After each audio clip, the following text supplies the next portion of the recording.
Do you grab snacks when you're stressed? Even when you're not hungry? You're not alone. In this video, you'll learn why emotional eating happens and how to stop it without diets, guilt, or willpower battles. We'll break it down into simple steps, calming stress, smarter food choices, and habits that truly work. By the end, you'll feel more in control and finally at peace with food. Do you ever find yourself standing in front of the fridge late at night? Not because you're hungry, but because you're stressed, sad, or just drained. You know you're not really hungry, but something inside pulls you toward food. If that sounds like you, this video might just change your life. Emotional eating is one of the biggest hidden reasons so many people struggle with their weight, energy levels, and self-control. You don't hear much about it in weight loss advice, but it's real, it's powerful, and it's fixable. We eat not for fuel, but for comfort. Not because our body needs food, but because our heart needs relief. I used to go through to chocolate bars every night after work. At the time, I didn't connect it to stress. I thought I just liked sweets. But deep down, it was my coping mechanism. A way to soothe loneliness, work pressure, and emotional burnout.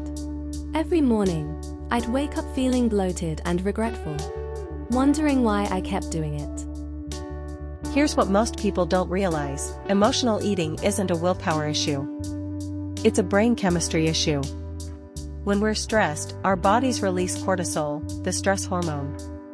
Cortisol tells our brain to seek comfort and safety. And what feels safe? Food. Especially sugar and fat. Those foods spike dopamine, the pleasure chemical, which gives temporary relief. But it doesn't solve the stress.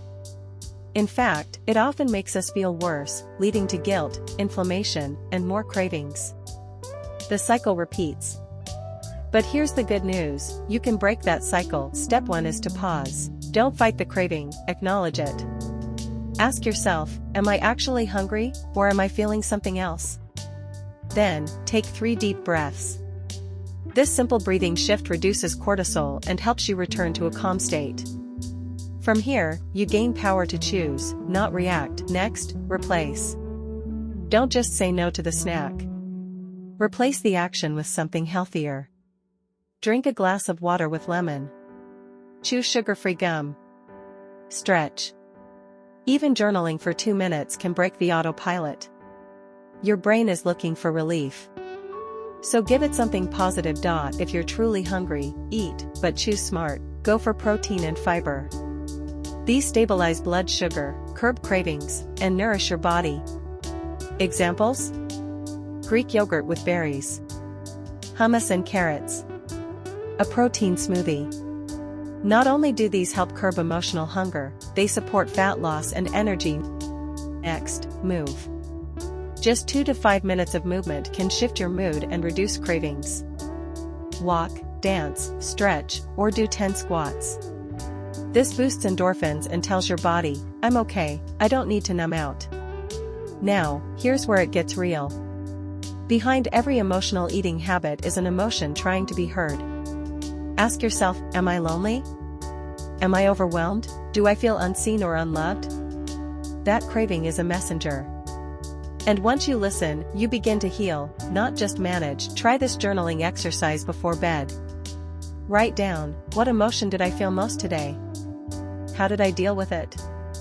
What can I do tomorrow to feel supported, without turning to food? Awareness leads to change.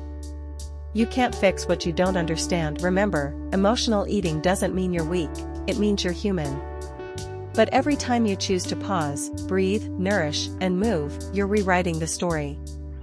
You're building a stronger, wiser, more in control version of yourself. And you are absolutely capable of it. If this resonated with you, drop a comment saying, I'm choosing awareness. Like, subscribe, and share this with a friend who's been silently struggling. This isn't just about losing weight. It's about healing from the inside out. And your journey starts now.